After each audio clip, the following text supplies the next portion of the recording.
is being live streamed, it says. Can you send me a link to my page? Yeah, let me just make sure that they're actually allowing us on Facebook, because they didn't for the past couple.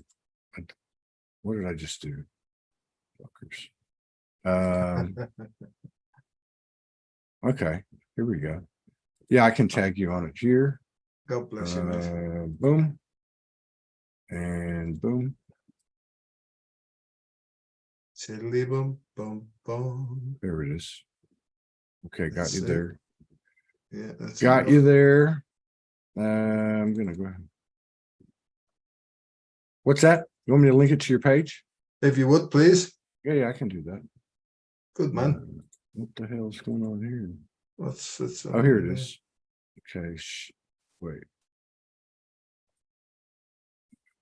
Todd Medina is live now. I'm gonna link it. Well, I what do you call it? I tagged you. I tagged you on it, but I can send it to your page too. Yeah, that might be better. All right, let's see here. Why isn't it coming up? Joseph. There he is. Well, one of those two. What is going on? My tech is like doing some weird, crazy stuff here. I don't know. Review posts you're tagged in. Let's see. Well, yeah. Okay, no, I think it's gonna work. Okay, if you come up, yeah, I should come up and damn man, what the fuck is this? Here, try to get this. What the fuck, dudes? Okay, my computer is just going nuts. Let me flip on YouTube so I can look. I can see you. Kelly's here, Ernie's here, Millie's here, Tamara. Oh, they're all here. Oh my God, all the troublemakers from across the world are here. Who we got? Kelly Bird. Yeah. Hey. Kelly Bird, Millie Deeming, Ernestine, man. Ernestine was killing it last night. I was in agony just listening to her. Then I went to her page today to grab a picture. She's got 20,000 followers. Oh my God. She's come out of nowhere, man. She's doing the work. She's putting up these great memes every day. Yes, some of them are great. I know. She's like she's not taking any shit anymore. I know that. Man, did you hear that story? What happened to her? About the RV. Mm-hmm. I haven't heard it fully now. Yeah, so Michael Koski. Oh yeah. Who I think I've exchanged a couple of emails with him since we jumped to the network, and so she was doing a live, and she said, "I'm going to manifest an RV. I want to buy an RV. Anybody has any leads? Let me know." So a couple 2-3 weeks go by, and I get a message from Ernestine, and she's like, "I just want to thank you. I want to thank you for Michael. I want to thank you for this and that." I'm like, "Who's Michael?" I never really talked to anybody, so I just picked up the phone. I called her, and I call her, and she's like, Ernestine, right? She's just sitting there, and she's like, just in gratitude. And I said, "Well, what happened?" She said, "Well, yeah, this guy hit me up, and he's like, I got a 1999 or something RV I had. It's in good shape. It needs a couple things, but it's good, good to go." And she says, "Well, how much do you want for it?" This is messaging. "How much do you want for it?" And he says, "I'm going to give it to you for free." And she says, "Why?" And he wrote back, "Todd." And I thought, well, there's Sology. So it even gets better. So then she hits me up a few days ago, and she goes, "I got to," because she's in Vancouver, Canada.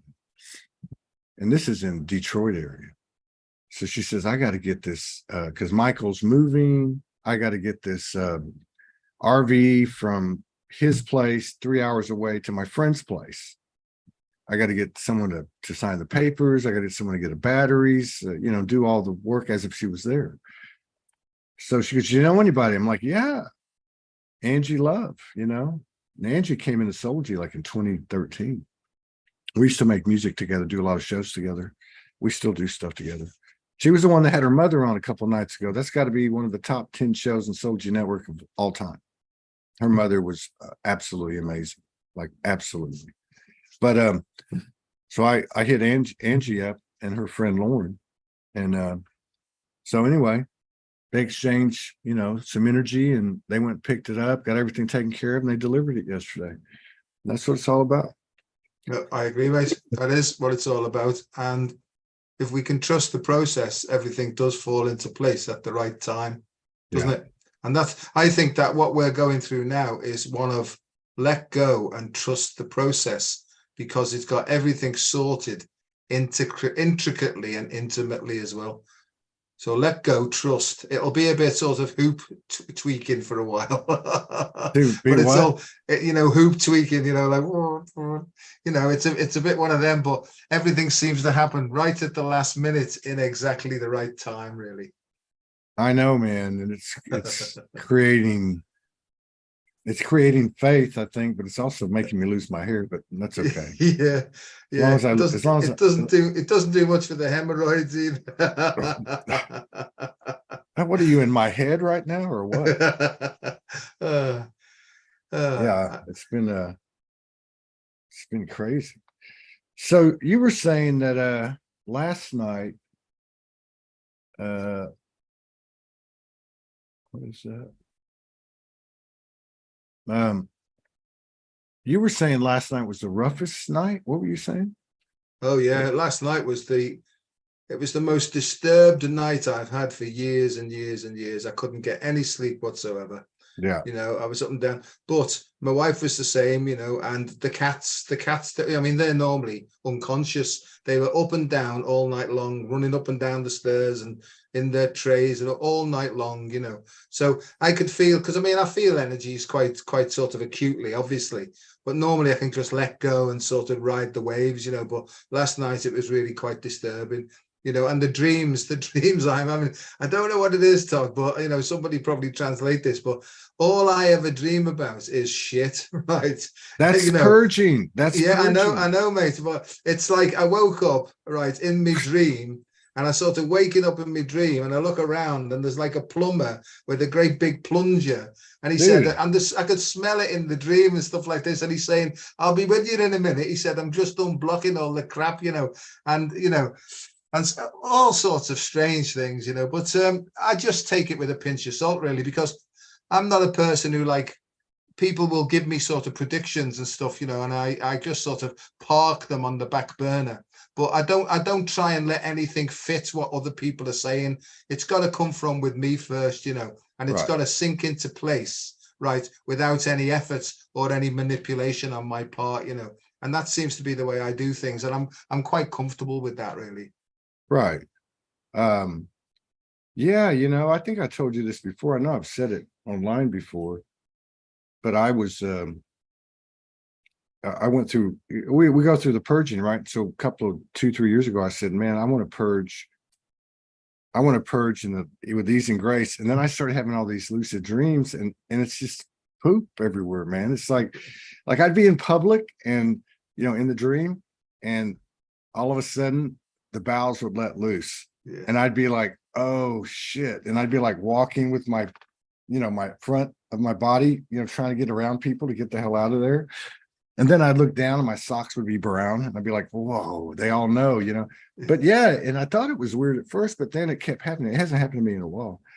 The bowels of hell, mate. The bowels of hell. I know, man. But last night, so I had to build up for 2 nights. Now my mom starts like 4 or 5 nights ago. My mom, because we're upstairs and I'm in the studio, and she's down this hallway at the other end, and doors open, you know, it's just us here. It's very cavernous. And she's like coughing up a lung and just hacking and dying. And I'm like, oh my God, what is going on?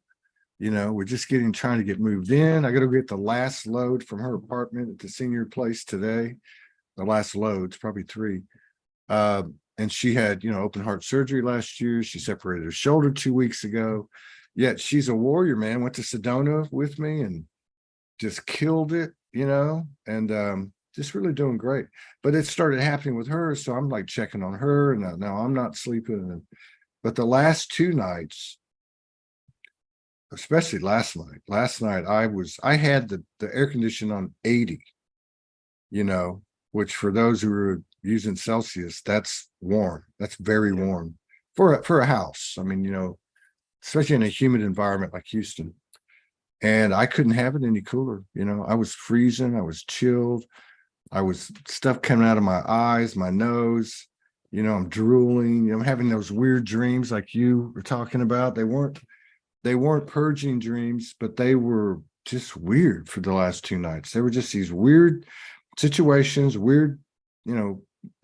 nothing made any sense. It was just like I'd see this person. There was no rhyme to the narrative. It was just like, all these people in and out, in and out, in and out, in and out. And then this morning I woke up and I was destroyed. I was absolutely destroyed. 7:30 in the morning. I'm just like, I can't do anything. I can't do this anymore. I can't do the network anymore. I got a Sology Fest in a month. I said, I cannot fucking do this. This is getting on my nerves, and I'm like, this is all your creation. It's all your I'm like, I fucking know it is, man.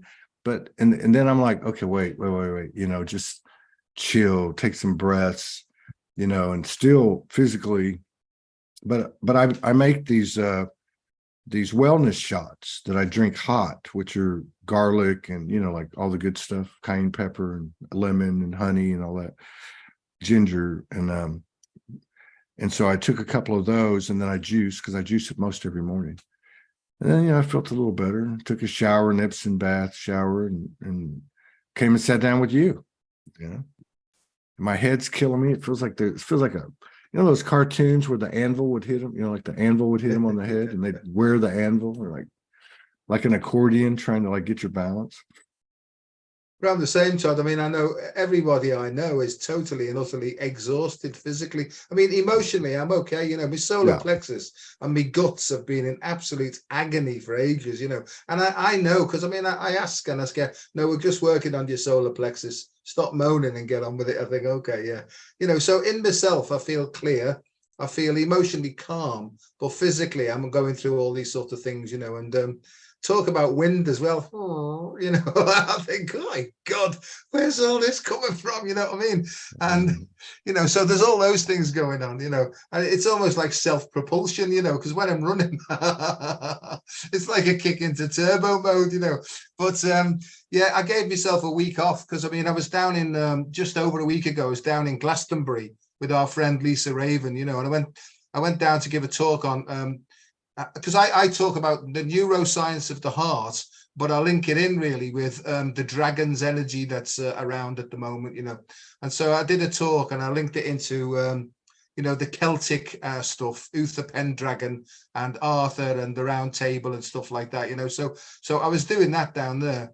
And on the way back, I had to drive for 5.5 hours in torrential rain. And Todd, it was terrifying, mate. And, it took it out of me, to be honest with you. But all the way through, I kept getting, just relax, son. We've got it covered. Just relax, So when I was driving, it was like rivers, just rivers of water.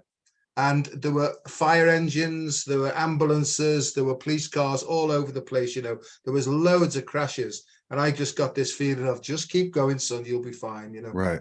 And so I went there, and I had to drive back because I was doing 2 workshops in the afternoon as well. And they went really, really well. So when I got there, I felt great. The presentations went well. But that night it was like, boom, and I just got right. You need to take a week off now. So I didn't do any running. I didn't do any swimming. I did nothing at all, and I felt crap all the week. Now, this morning I got up, and I normally do a park run on a Saturday morning.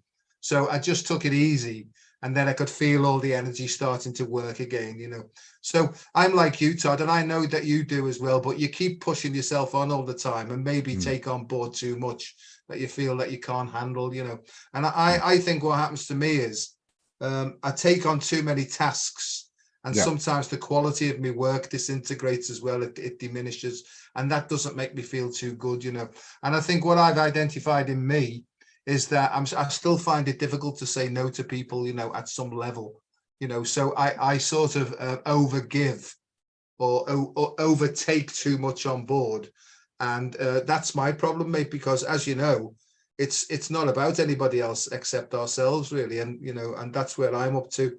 So I'm trying to find ways of saying no in a way that's not so offensive, because sometimes when I'm sort of feeling sensitive, it comes out as very cut through and rude, And I don't like that, mate. I mean, at one level, it doesn't matter to me, but I'd prefer to be able to say, no, I'm awfully sorry, but thanks for asking, but I'll have to refuse on this occasion, But Yeah. I mean, I just think it's all part of polishing the stone, really, to be quite honest with you. Yeah. No, I can relate to what you're talking about. And I've had the same, almost verbatim, just, and I've talked about it over the years on the show with the emails. And then now I've just given up. That's part of the just, I'm like, man, I just can't do it. Like I have a meeting today with a sister. We have a meeting. We met with her a couple of times, and she has a background in TV production. And then in through the digital years. So, which is kind of interesting. And she's an amazing person. I just don't want to mention it because I don't have her permission, but everybody knows her. But, and she's like, yeah, let's have another meeting. Can you be more specific about exactly what you want me to do?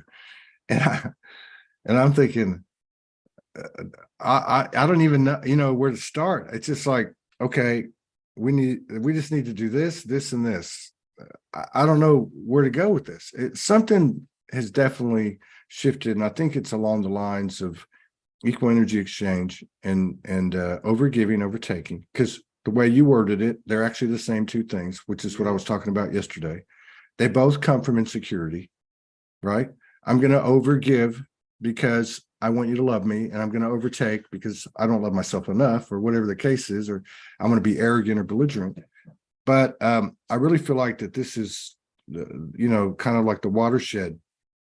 And the fact that there's two men talking about this and driving, coming out of alpha, and evolving into the softer and into the feminine and all that. And the things that you, like, if I look at the work, your body of work, as I've been exposed to it, and I'm not just saying this because it's on the Soulspeaks Network, but like, that series that you put together, I am wellness. Is that what it is? The I am approach to health. The I am approach. Yeah, to health and well-being. That is amazing. Like, that is like gold, and I realized that it all arrived kind of at the same time, not because of the network, but it's just everything. And I can look at Soulspeaks the same way. I can look at a lot of the people that are involved with Soulspeaks. They've all been kind of like rising to this point. And it's not like something just got invented. It's like they've all kind of been having a momentum or a crescendo, and it's all coming out now. It looks so natural. Like when I watch your series. But anyway, what I was getting at is, I feel like with what you're describing and what I've experienced, which is the same thing these last couple of days, including the flatulence, which never happens to me. It was like 2 days of, I'm like, what the hell's going on? I haven't changed my diet, but a lot of stuff's clearing out, And then I think the other thing that you're bringing up is really in relations, like what you said and what I was saying at the beginning. All this stuff is sitting there, it feels like this person's pulling on me and this person's pulling on me, and this person is enamored with me because they are associating something with me that's really my energy. Okay, it's just my energy. Like, you have a certain energy, you have a certain kind of attribute makeup that might remind somebody of Merlin, or whatever the case is, and there's an over-identification with that person and an attachment. So what I'm saying is that I feel like that the internal dialogue is matching, and we're actually almost not having to explain things, that we're taking responsibility. And we're saying, wait a minute, like my breakdown this morning, that's not what it was, but hey, wait a minute, take a few breaths. This is all you asked for all this.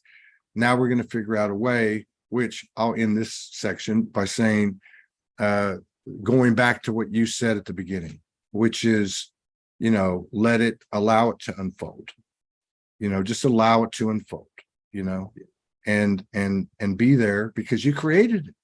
It's working in your favor, Yeah.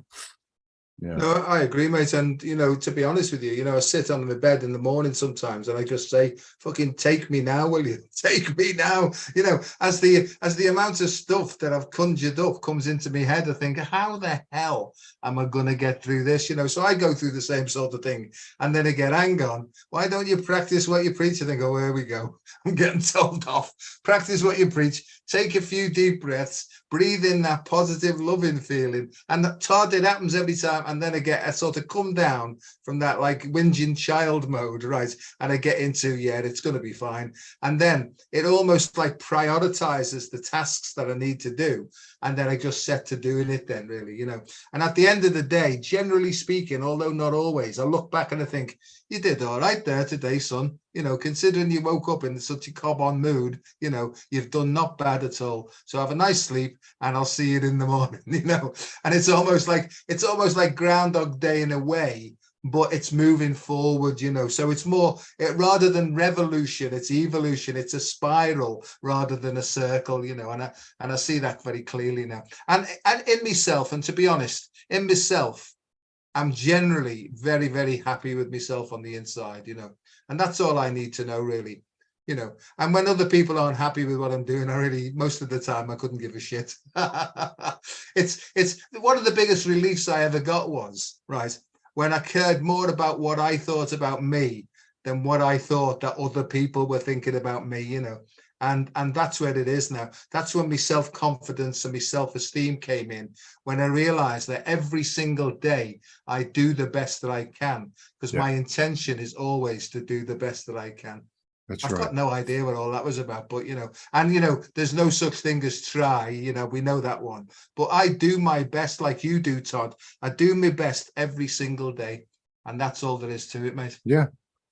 Yeah, that's a great example too. I wanted to talk about Glastonbury a little bit, but let's stay with this for a second because I've had this happen, or a lot of this stuff has been amplified in these last few weeks as we're getting to the bottom of the barrel, really getting to the bottom of the barrel. This is the real shit. I mean, if you read Lauren Giorgio or Sandra Walter, people like that, this is a real thing. Like it's we're coming out. But going back to intentions, right? And the energies that present themselves. So I find myself, like everybody, having a more acute vision, wherewithal. And so I'm really, it's always been my operating procedure to like grab things and throw them in together and mix them and create, I don't think that's too hard to picture about me. And so I'm finding that it's become very obvious what to do and when to do it. But at the same time, now and then there'll be an energy that comes in and presents itself. And it's like not my circus, It's like maybe an over-identification with my energy, or maybe it's something that's not understood by the other person. And we need to have a conversation and all that stuff, and that's great. But what really brings me back is whether I say it to that person or not, I know what my intention is. Yeah. My intention is what it's always been, just like your conversation, at the end of the day, like in the beginning of the day, is what have you been doing this whole time? Why would all of a sudden we have a shift out of that? We're not. It's you created all this. So much of what's coming to us now is being reciprocated in real time, and for me anyway. It's actually, how we came through the last 10 years, and we would take one step up and two back. Yeah. And so what would happen is we would put out this, mammoth effort, and then little crumbs would come back. And yet we still had the spiritual tenacity and confidence to keep going. But what's happening now is every time we start tripping, big Billy balls, and we're sitting on the edge of the bed at the beginning of the day, and we start to take those steps, like you were talking about, there is a disproportion that's still there, but it's on the payoff. And I'm seeing that. And it's quite striking, especially as I head into, for myself personally, November and December, the 8th, 9th, and 10th, the Soul G Fest, and really the continuation of the network. So much stuff going there where you don't have the guarantees, you don't have the energetic savings account, you don't have these old rules. You don't. And it's requiring more faith. But again, the payoff seems to be bigger. So, and I would say, just as an example, based on the way you were telling the story, I don't know what you did in Glastonbury, but I'd love to hear about it. But like, you went over there, you did what you needed to do. I'm sure you did it in the Trinity energy, or you wouldn't have gone in the first place. And now you turn around and drive back 5.5 hours through a torrential rainstorm, and you're getting your balls roasted, and you're going, holy shit, but that was, I bet you that the other side of that was huge, that's how it feels like for me, or that's what it looked like to me. No, it's because when I looked at the week, on the Wednesday, I had 2 3-hour workshops to do at the university.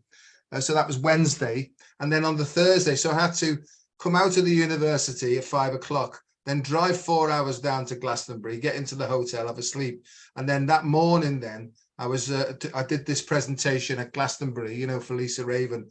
It was called the Thrive Symposium, really. And it was really about how not to, it's about fearlessness, basically, and how to turn the other cheek. And rather than getting sucked into all the negative fear-based agendas, it was just to work with our own skills and attributes and create something beautiful. So everything that we've talked about, because, not getting sucked into the old stuff now, because different frameworks, So when we work now with this soul template, if you like, it's carrying us forward now. And we're able, the more that we work forward with the soul template, the more that we get released from the old 3D matrix, because we're not giving it any energy anymore. That's the whole thing. If we give it energy, it'll keep it going. But if we just disconnect from it and put it into Coventry, as they say in UK, then it will die off, because nobody's paying attention to it.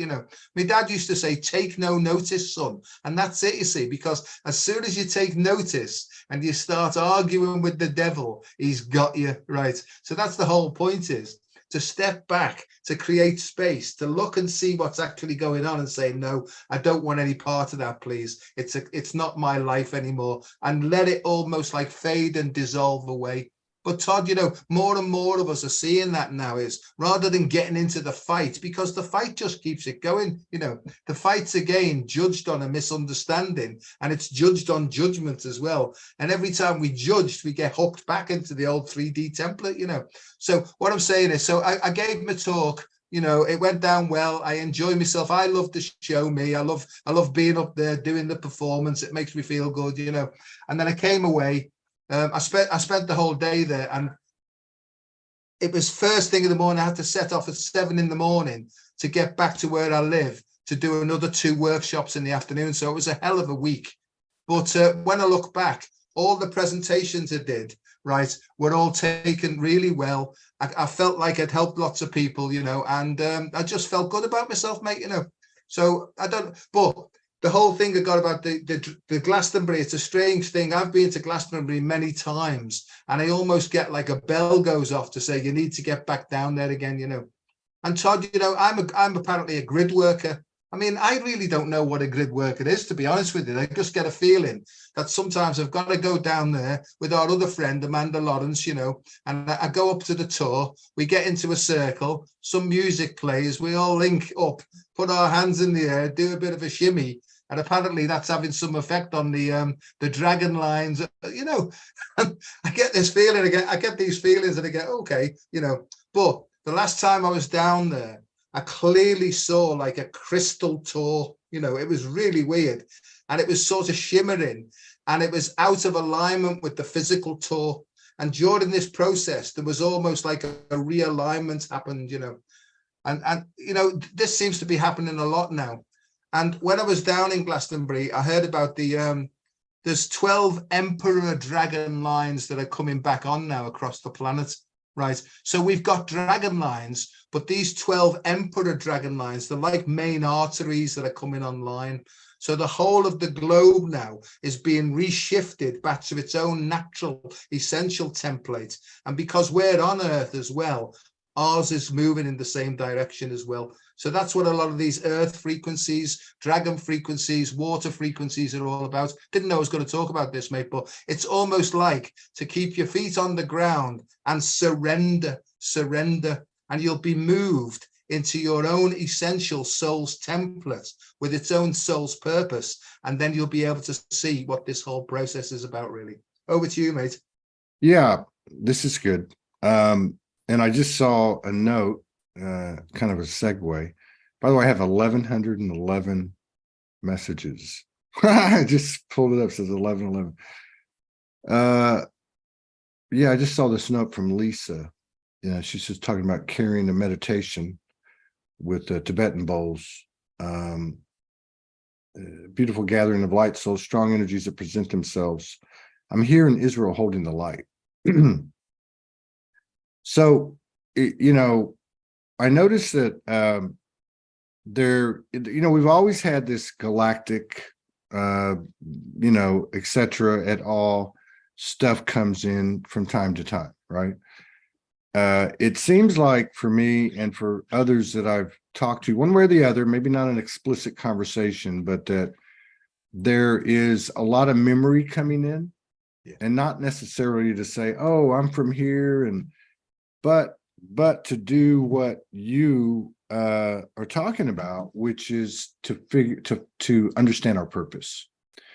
So you kind of got that sitting there. Everybody has a piece, right? We don't have to chase it. This is kind of what's happening as we clear out the vessel. And then you have the old patterns, the old stuff, which can come from people that we interact with, that we didn't answer an email quick enough, or there's been some type of miscommunication, or somebody's projecting, and we got to go back into what you talked about, which is this about me. I created all this. But then you have the collective part of that, which is Ukraine, and which is Israel, and which is Hamas, the Gaza, and it's one thing to personally take responsibility for everything that's occurring that has us cringing and whinging in the morning we wake up, like you were talking about. But it's another thing to also hold that light, as this woman's saying, for the collective, because there's nobody on this earth that's any better or worse than anybody else. If you feel that, and there's no judgment, but it's a fact, and we're all coming to terms with this because it's not an easy fucking road, then you're still stuck on the grid, or I'm still stuck on the grid. Now, the way I kind of tie this together is with what you're saying, is that if my focus is over there, I'm really, and when I say over there, it could be many things, in victim consciousness.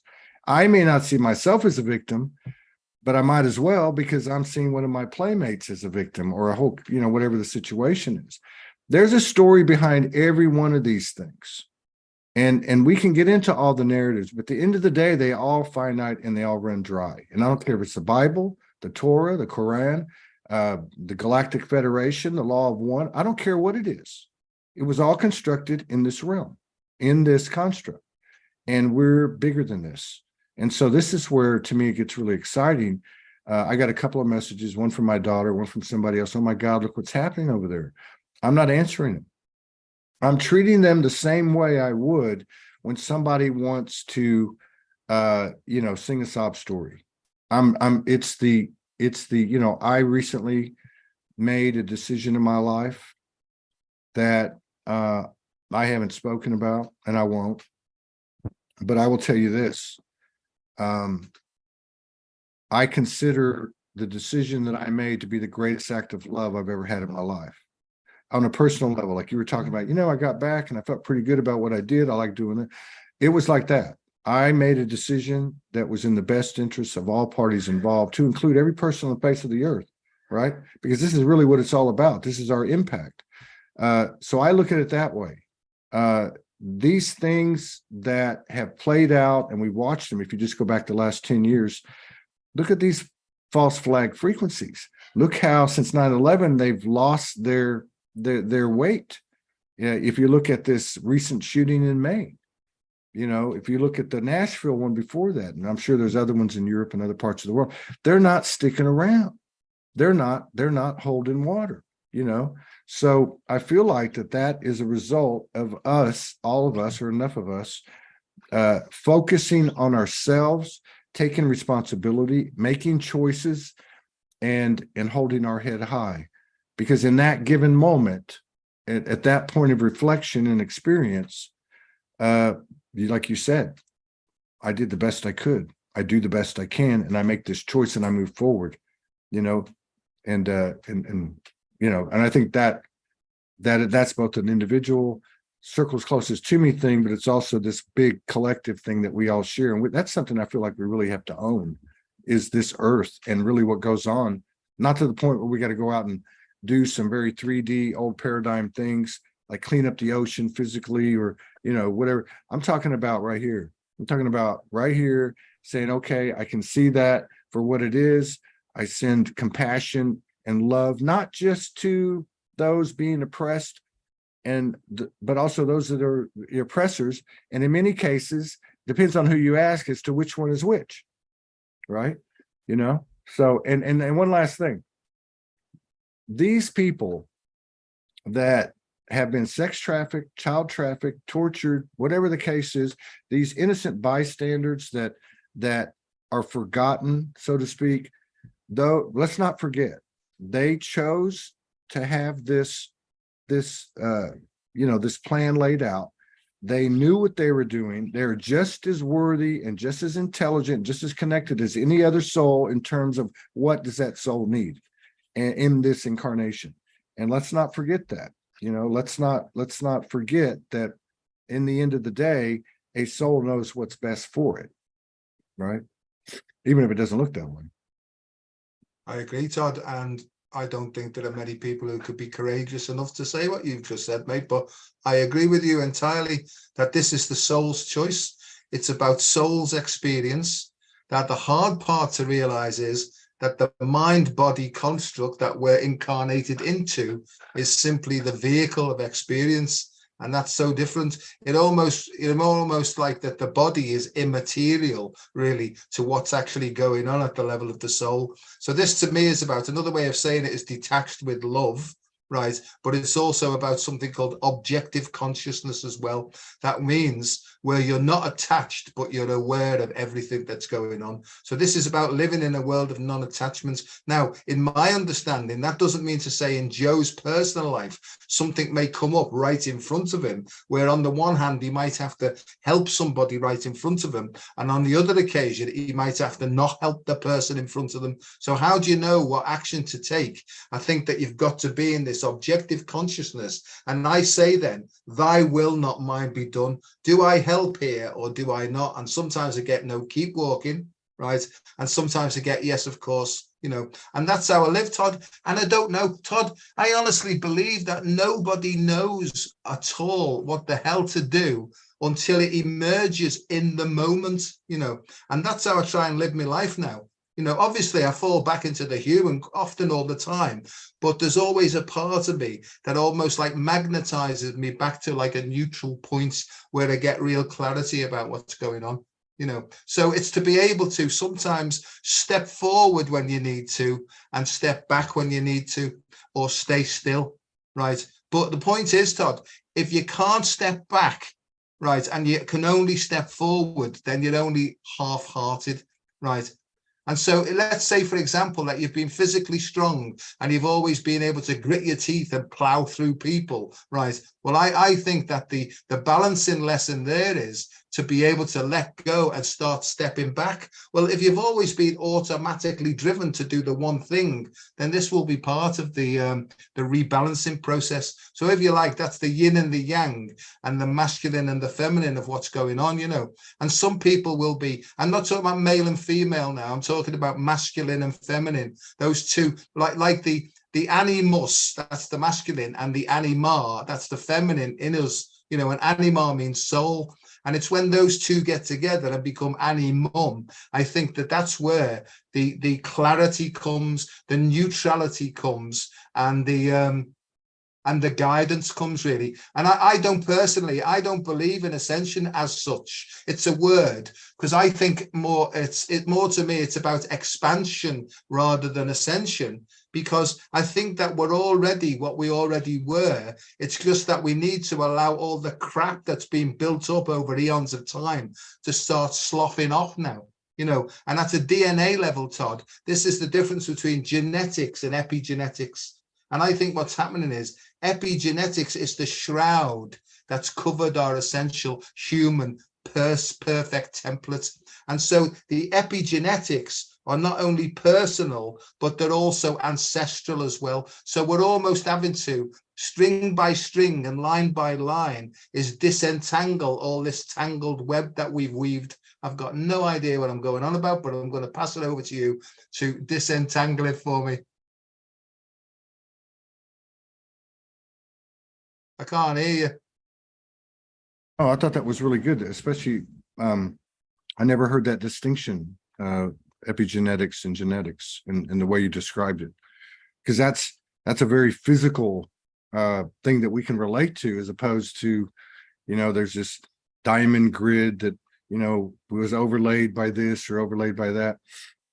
I think too, like, and I think you can relate to this. I know I can. And this goes back to the whole, you know, what is the difference between overgiving and overtaking? There's no difference. We spend all this time talking about empaths and narcissists, you know, and I've said this before, you know, the whole realm is narcissistic. It's a narcissistic realm. It's a selfish realm. So what do you think it's going to produce until we wake up? Well, here we go. But this overgiving, overtaking, I was talking about this yesterday with the wounded healer archetype. If you look at the wounded healer archetype, you can look at it from two different places. You can look at it from, I want to help, because I know as shadowed as I am, and I'm talking about in our evolution, as shadowed as I am and as much trauma as I've been through, there's some benefits here. I'm learning how to heal myself and da-da-da-da. But we did spend a lot of our time working ourselves to death, and depleting ourselves, but it's okay because those people were overtakers. Well, bullshit.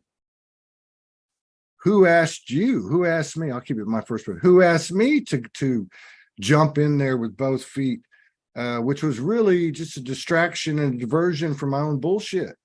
So I really feel like that this is in the order of the day, and it's not rocket science, but where it is new to us is actually walking the talk. We talk about walking the talk. Oh, well, you know, you're a light worker, you're starting. No. Walking the talk is not having a charge with the military industrial complex. Walking the talk is not having a charge with the propaganda of the mainstream media, not having a charge with the Illuminati, whatever. Because when we can do that, and when we can look at the two sides involved, and let's take Israel and the Palestinians, right?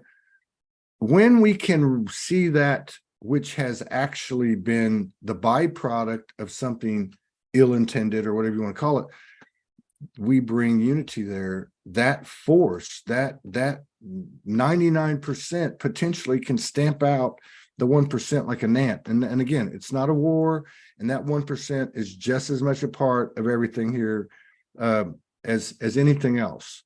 But I find it kind of fascinating that the road to our superpowers, to our supernaturality, to our true in physical form, godlike abilities and skills, and that's no bullshit, because I don't know about you, but I know about me. I'm pretty sure about you. We sit on the bed in the morning cringing and binging and all the stuff we've been through. we're here because we believe this. We're not here just taking up space. We didn't come down here just to get our ass kicked and our ass handed to on a platter. We came down here to do something absolutely miraculous. And every one of us has stories that energetically in their own right are so massive that reflect the transformation that's occurring on a collective level. So the importance of holding things in equal value in front of us as a reflection of our own internal balance, if you might say, is such an extraordinary thing, because on the other side of it, I believe that the abundance will be highly disproportionate in our favor because we've done so much effort through the years. Okay. And I think that time is now. And I believe too, that's why we might see some, what we call distortion, and we might see some things, but it's not about what they're saying, it's about who said it and why. And I think we figured this out by now. So it's about us, and in a totally different way than it ever has been. And I'll just end it with like this. I don't know about you, but I know, because you tapped into me a few days ago, nothing's guaranteed here. Nothing is guaranteed. And that's in the old paradigm, that's like, oh my God. But it's actually a favorable attribute, because just like you said, you know what to do when the moment comes. You don't spend all your time waiting. Oh, what am I going to do when this happens? What am I going to do if this happens? Oh, they're going to do this, or that's going to happen. Taxes, government, military, whatever the case is, or people or exes or whatever the case is. No, just we just keep moving forward, and the proportion of abundance that's coming in is like, say our effort is a 10, it's coming in 90, because it used to be 90% and we get a 10. So yeah. It's coming back fast, and yeah, to me, I don't know, that's just where my head is. No, I agree, mate. I feel it very strongly, that the work that we've put in, not that we were doing the work for that reason to get something back, but it does seem to be paying dividends now much more quickly, in larger proportion, in our favor. I couldn't agree more. And the other thing is that people who are also, that I was working with maybe 5 to 10 years ago, they've all come back again in a great big circle. It's almost like they've come back online, and they've been doing their own individual bits, and it's all coming back together again. It's like collaborating with people. The way I work my life is, I send a sort of energy out from my heart, like sonar. And if it goes beep, beep, beep, beep, beep, beep, and comes back, that's like, no, not work with this person at the moment, but don't disclude it, because you might be working with them next week. So you can never say never again, ever, right? I honestly believe that. But no, you don't need to work with this person at the moment, but don't make any judgments of it. Just come back, turn the other cheek.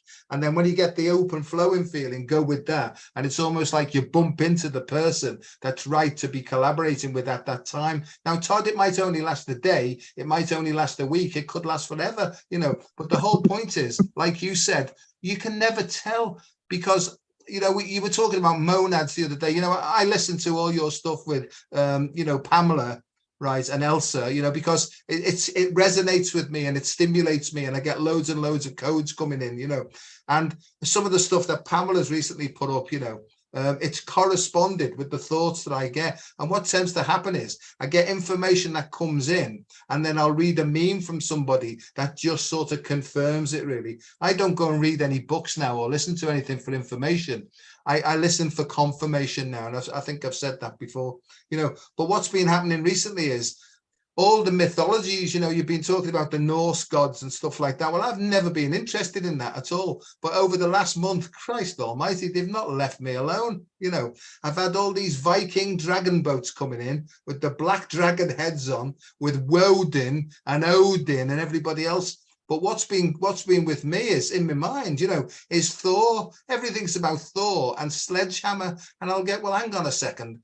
He said, no. This is what he got right. He said, no, Joe, sometimes you have to use this sledgehammer, like, to deconstruct everything that's gone before in order to create space for the new creations to come through. So sometimes you do need to punch with love, and that goes against all that. Send out love and light, and no, it's not necessarily harm, but it's almost like clearing a pathway, What also has happened with me is it's almost like all the mythologies of the world that are carrying the same message, they've all sort of come together in one story, really. So that's those mythologies, and all the timelines are coming into one. And what I get clearly in my mind is everything's collapsing into one laser-like focus. So just keep your focus on your soul's purpose and forget what everybody else is doing, because that's none of your business. And I'll just sort of go on what you said before. Is most of the time when I thought I was helping people, I was actually disabling them and interfering in their lives, because I would jump in, right, and do for them what they honestly needed to do for themselves, you know. So I can see that I've interfered in lots of people's lives because I was brought up in the environment of be helpful, Joseph, be helpful, because this is the Christian way, this is the Roman Catholic way. And I see to a large degree, it's exactly the opposite of what it is for the truth, you know what I mean? So they're just my sort of feelings on what's going on. I think that's that's what I was saying. That and again, they're one and the same. The overgiver, the overtaker, the wounded healer, practitioner, and the client, right? It's still about taking power and giving power. And it just depends on what side you're standing on, or what lenses you're looking through as to who you see as what. Because with what you just said, it's such a great example. Okay. I don't think we could have talked about this 2 years ago. But if you look at, and again, here's the thing, there's no judgment, because we just didn't know. We were ignorant of the truth of ourselves, whatever you want to call it. But if you look at someone who was an unconscious, and I'm going to put myself in that category, and I could say wounded healer, practitioner, workaholic, whatever the case is, whatever it is, I'm putting this out, I'm putting this out, I'm putting this out, I'm putting this out. Now, I didn't go home every night going, oh, I have value, but somewhere inside, there was that playing somewhere, right? So if I'm a practitioner and I am disempowering people, then that means, where does the power go? It goes to me. So am I an overgiver, or I'm an overtaker, right? So I think, part of what's happening for us is we are able to be transparent. And we talk about transparency, and we talk, one thing was, let me tell you about my traumas. Let me tell you about my transformation. Let me tell you about my hero's journey. But just like everything else, which you so succinctly put together today, which is about the moment, is about you decide when that moment shows, right? It's the same thing. It's the same thing. What is it in this moment, without seeking it, just natural evolution and unfoldment, organic, like what are we're both here. And I always equate it to two spheres. Whether you're the client or you're the practitioner or whatever we want to call ourselves, vice versa, we both are represented by a sphere. How much of that sphere is open? Yeah. If they're both 360 degrees open, then the Vesica Pisces comes together and the third energy is formed. And what is that? That to me is the two energies that are reconnecting and reuniting, because that's ultimately what it is, and that then birth through this transparency new, expanded, remixed possibilities and potentials.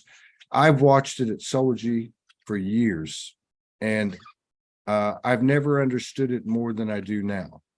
And if I look at my mother and I don't have a better example of that today, because of the which we can all relate to, whether it's mother or whatever it is, the separation, and then the coming back, two whole circles that then form that Vesica Pisces, and all of a sudden you have all of these byproducts and other threads and energies that start, frequencies that start to come in, and there you go.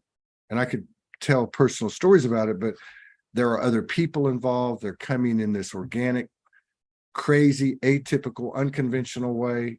And it's not just one person driving it, it's two, and then three, and then four, and it becomes this huge tsunami, which I believe is forming. And I believe that whether it's in Glastonbury, whether it's at Soulology, whether it's at so many other places, that this is what's starting to appear.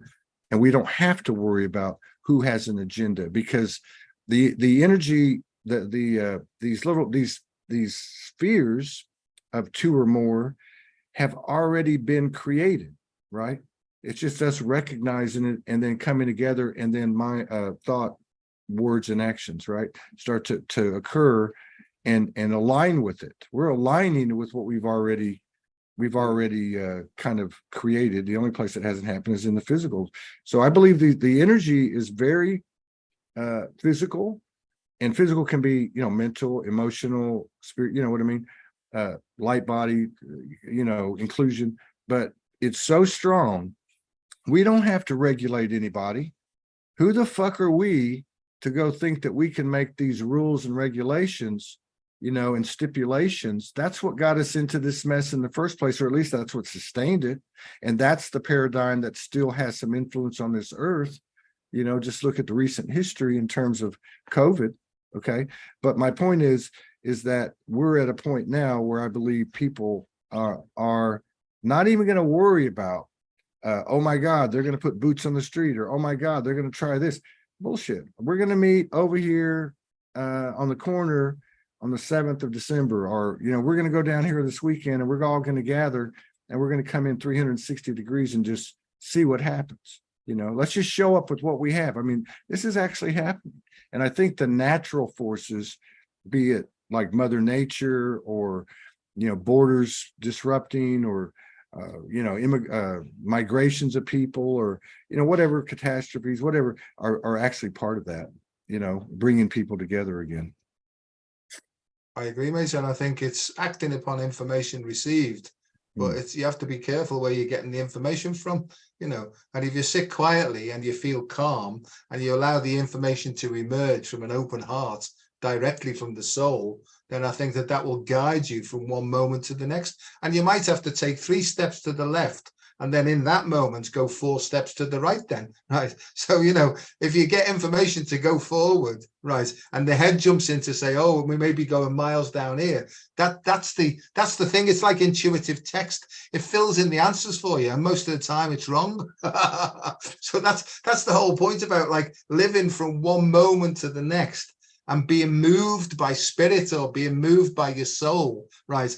And almost like being chauffeur driven and being navigated through all the shit. Because I see like the monad, if you like, it's like a supervisor, super being above and visor to be able to see. I think that it's up there watching with all its sort of tentacles out and its eyes, and it can say, oh, I can see some shit coming up here. I'll just tell him to go left, And so it's almost like being dangled on a string and being a puppet for spirit, rather than some sort of thing. But you get to enjoy it as well. And, Todd, if it wasn't exciting either, because I'm easily bored, me. I get bored very quickly when I'm doing something, and that's why I sort of think, oh, I'm quite good at that now. I need something else to do, So it's got to be exciting. It's got to be enthusiastic. It's got to be vital. Otherwise, what's the point, mate? There's no point in living a sort of half-hearted life.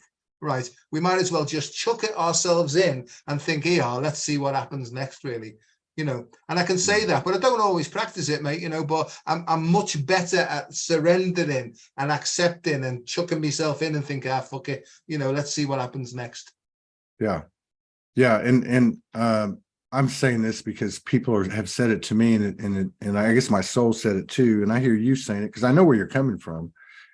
But it's the things we say, right? I spend most every night writing for at least an hour, and I've been doing that, most of my life. But since I woke up 12 years ago, that's always been a big part of it.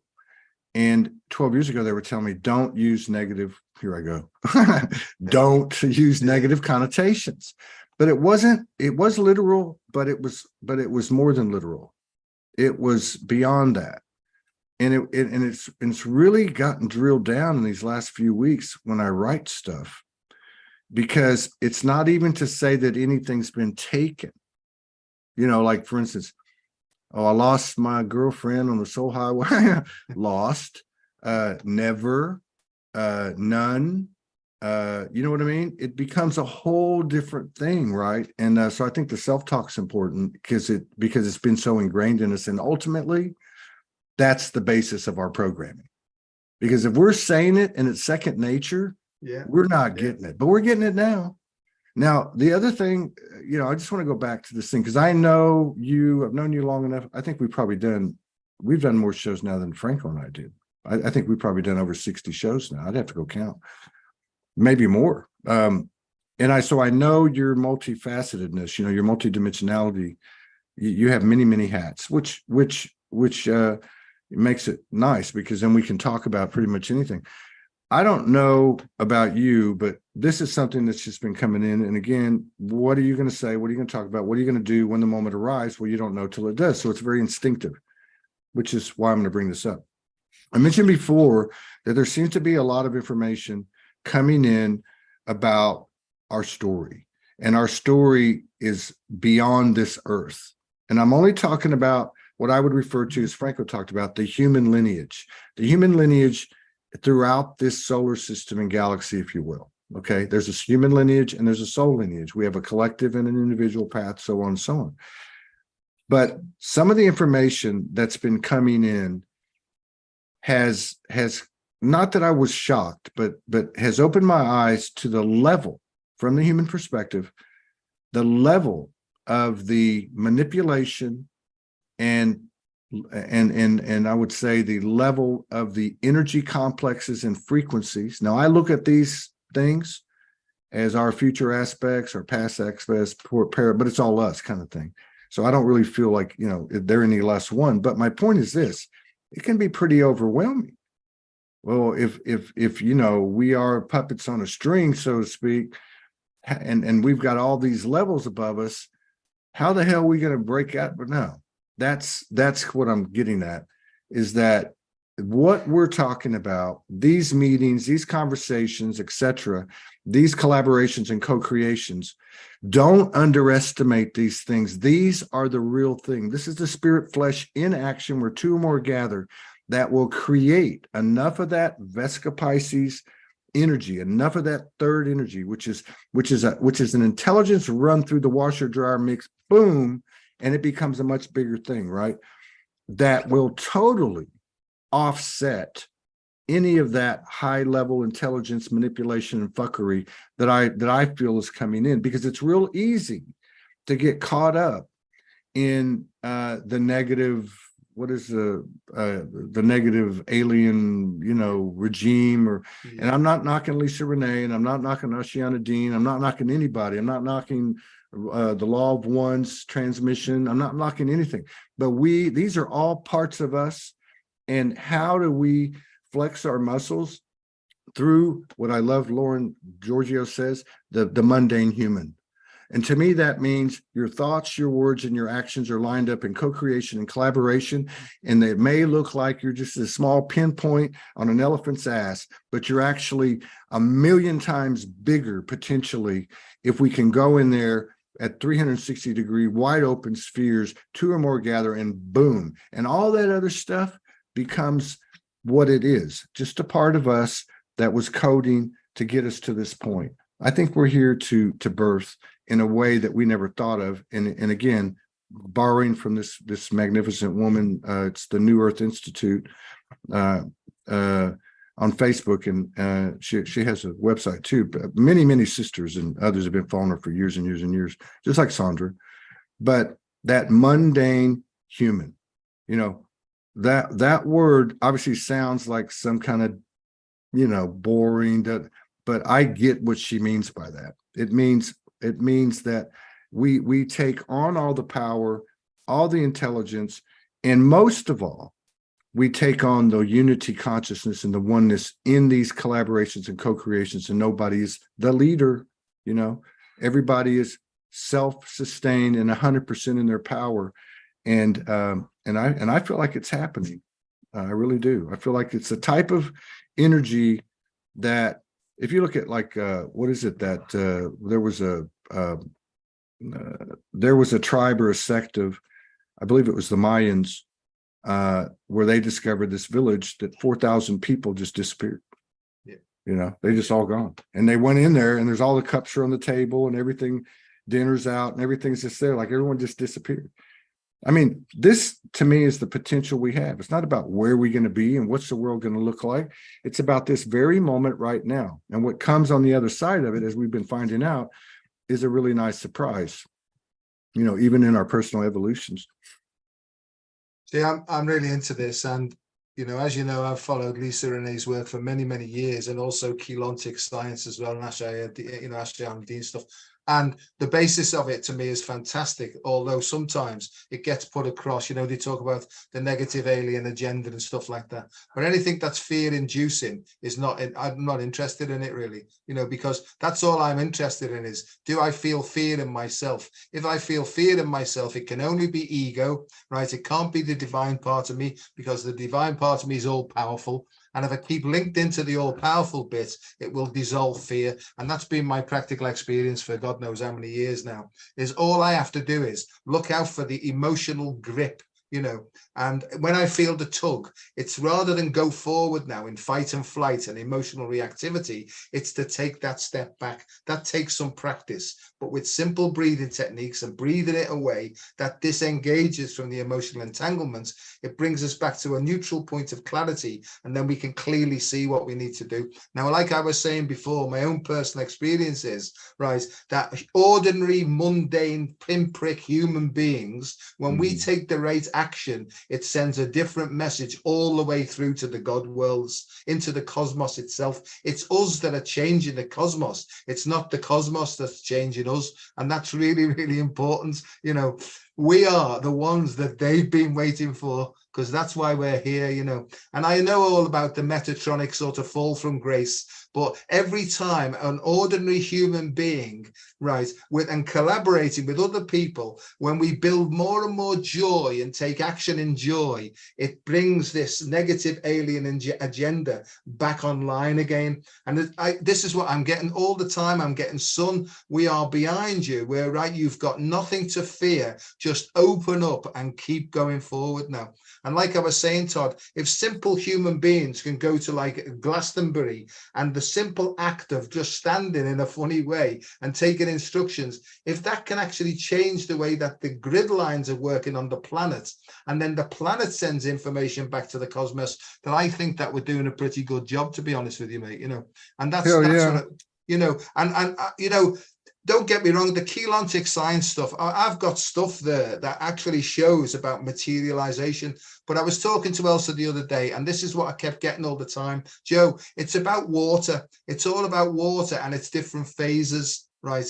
And people forget about, there's a fourth phase of water that's being knocked and jettisoned away from the mainstream science because they don't want people to know about it. But we're going through a sacred evaporation process. That's what all humans are going through. We're being sort of evaporated from a more sort of liquid to more ethereal, you know. And then all this stuff about morphogenic and morphic resonances comes in. Todd, I love all this stuff, and it's starting to open up and making much more sense. But you know how it, you know, it dematerializes through joy, you know, because we've been so affected by the force of gravity. And as I've said to you many times, is levity, and that's lightheartedness. Levity counteracts gravity. So the more levity we've got, the less seriousness we've got. Even though things are diabolical, the less seriousness, the more it will dissipate it, and the more these chains will break free. I feel like a preacher now, but I can just, it's all starting to flow out really. Hallelujah. Yeah. Hallelujah. So I don't know whether that sort of coincided. No, with what you were saying. I feel, hey, look, I've got a tab right here that a sister sent me with the Keylontic Science Works. I must have the whole library here, you know. So I find it, I'm like you know, I don't really read any books or anything, but I find that, you know, if I start searching for something, it's because my soul's guiding me to search for it in that moment. Yeah. And I typically will tap into something for a little bit, and then I get what I need and I go on. and then I keep it on the board here, for whatever, however long I'm led to do that. But I just feel like that, I know when Sandra was on the show, which would have been, I think around, I want to say around the 10th of April. One of the things that she said was, brother, we're moving beyond the monad now. We're beyond the monad now. And I knew exactly, I hadn't put that statement in my head, but energetically I was there. And I'm not saying that, I would attribute something to her there. Obviously, I'm not saying I would attribute anything to myself. I'm not being overly modest. What I'm trying to say is that I've always felt, as the days have gone by, that it's not downloads and transmissions and intuition and instinct. It's actually what's happening is we're feeling the alignment. We're feeling what's happening, and it is happening. And that dialogue is dying for a lot of us. And that itself is an energetic influencer, if you will. And again, everything's upside down. So just because Dr. Joe, because I can tell you straight up, people, the stuff that he's putting together with this I am approach to health and wellness, I look at it in the same category as I do Julie Dara Roberts with her cosmology. I think you can see some of it coming on with as she gets more confidence is Elsa. This etymology slant that she has, and the way it's like a different language. Just like when I saw Julie Dara Roberts, I didn't understand a damn thing she was saying, and I probably done 35 shows with her, and kind of like Franco. When I first met Franco, I'm like asking a million questions. But Sandra's stuff, this Lauren Giorgio, Ashiana Dean. I mean, it takes a while. You can't just go in there and go, oh, really? This is what happened? Lisa Renee. So, these things that are getting all the press on TikTok and on the Facebook feeds, this is where the real intelligence is. The real intelligence is, I look at it this way. If you want to look at it from a galactic perspective. So everybody's got ships and everybody's got this and that, and they got bases and their own planets and this and that. We're cut from the cloth that we said, you know what we're going to do? There's only one way to sign, seal, and deliver this thing.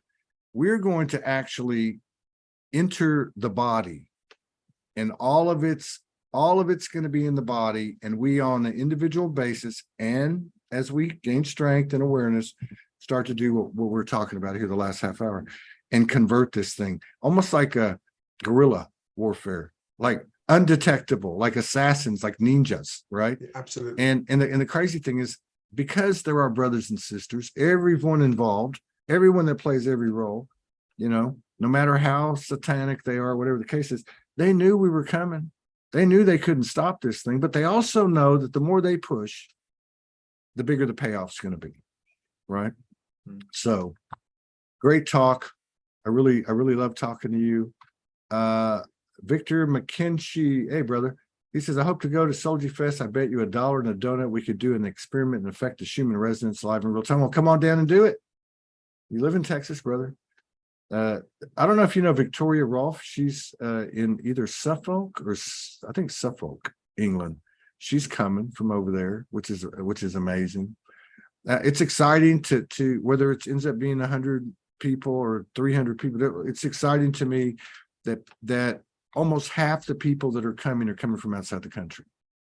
And that to me says a lot, it really does. And so I'm excited. Essex, near Essex. Sorry. I'm really happy that you're coming.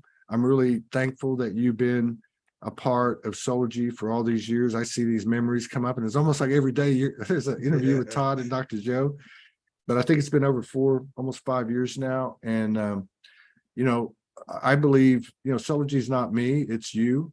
It's Victoria, it's Sarah Cruz, who I met 2 weeks ago and a month ago in Sedona. And, it's people like Victor that I've known for several years, people that come and go, so to speak. So I'm really excited that we have a high level of concentration, foundationally speaking, and I really feel like we're going to boom. So I'm looking forward to seeing you. just in case we don't do another show together between now and then. Yeah. But I see where it says above my head there, I am soul. I believe that, but I would always put I am soul, but the human is the hero. And I believe that. I do believe that wholeheartedly, you know. That's it's what we do here now in this so-called density that's lightening things up. And I think enlightenment just means that we're evaporating and we feel less dense, you know. Whatever that means, you know. I love that. No, that makes a lot of sense. Thank you, Well, everybody. We're going to go very into much, mate. yeah, we're going to go into a meeting, and then today, I think about 2 or 3 hours, I'm going to go on Soul Talk on Soul G with Monica Ramirez, who, if you haven't seen her, she's amazing. You know, again, there's so many different flavors here, and so I'm real excited to be meeting with her this afternoon, and we'll be on social media. Thanks a lot, Joe. Best to you and your wife, and thank you.